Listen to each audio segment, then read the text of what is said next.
നാലാം സങ്കീർത്തനം 7-ാം തിരുവചനം. ധാന്യത്തിൻ്റെയും വീഞ്ഞിൻ്റെയും സമൃദ്ധിയിൽ അവർക്കുണ്ടായതിലേറെ ആനന്ദം എൻ്റെ ഹൃദയത്തിൽ അങ്ങ് നിക്ഷേപിച്ചിരിക്കുന്നു.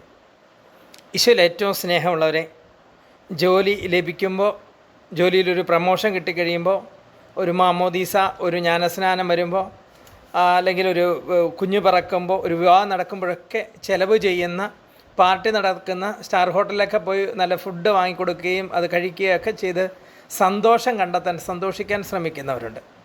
സാധാരണക്കാരുടെ ഇടയിലാണെങ്കിൽ ഒരു വിവാഹമോ മാമോദീസോ അങ്ങനെ ഏത് സന്തോഷകരമായ ഒരു കാര്യം കുടുംബത്തിലോ വീട്ടിലോ അല്ലെങ്കിൽ ജോലി സ്ഥലത്തോ എവിടെ വന്നാലും മദ്യം വിൽക്കുന്ന, മദ്യം വാങ്ങിക്കൊടുക്കുന്ന, അല്ലെങ്കിൽ ഭക്ഷണം വാങ്ങിക്കൊടുക്കുന്ന ഒരു രീതിയുണ്ട്. എന്തിന്?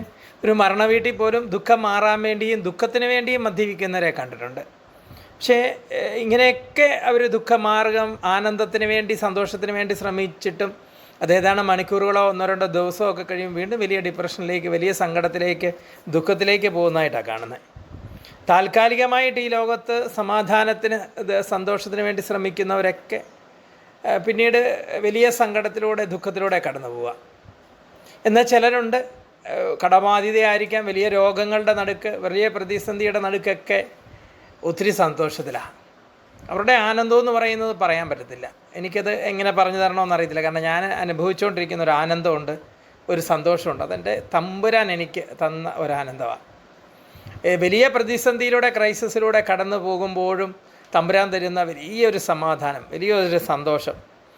പ്രിയമുള്ളവരെ, അതാണ് ശരിക്കും നമ്മൾ ജീവിതത്തിൽ ഈ ലോകത്ത് അനുഭവിക്കേണ്ടത്. അതിന് നമുക്ക് ആവശ്യമെന്ന് പറയുന്നത് തമ്പുരാനോട് കൂടെ ആയിരിക്കുക, ഹൃദയവിശുദ്ധിയോടുകൂടി ആയിരിക്കുക എന്നുള്ള. നമ്മൾ പ്രാർത്ഥിക്കേണ്ടതും അതിനു വേണ്ടിയാണ്. ഈശോയെ ഞങ്ങളുടെ പരിശുദ്ധാത്മാവിനെ തന്നെ നിറയ്ക്കണം, അങ്ങനെ ആ നിലനിൽക്കുന്ന ആനന്ദം, നിലനിൽക്കുന്ന ആ സന്തോഷം എനിക്ക് തരണം. ഈ ലോകം തരുന്നതൊക്കെ മിഥ്യയാണ്. മത്തായിയുടെ സുവിശേഷം 5-ാം അധ്യായം 1 മുതൽ സുവിശേഷ ഭാഗ്യങ്ങളെക്കുറിച്ച് പറയുന്നുണ്ട്. എൻ്റെ 11-12 വചനത്തിലാണ് തോന്നുന്നു ഇങ്ങനെയാണ് പറയുന്നത്. എന്നെ പ്രതി മനുഷ്യർ നിങ്ങളെ പീഡിപ്പിക്കുക, എല്ലാവിധ തിന്മകളും നിങ്ങൾക്കെതിരെ വ്യാജമായി പറയുകയൊക്കെ ചെയ്യുമ്പോൾ നിങ്ങൾ ആനന്ദിച്ച് ആഹ്ലാദിക്കാനാണ് പറയുന്നത്. നിങ്ങളുടെ പ്രതിഫലം വലുതായിരിക്കും. ഈ സുവിശേഷ ഭാഗങ്ങൾ ആദ്യം തൊട്ട് പറയുന്ന ഇതാണ്.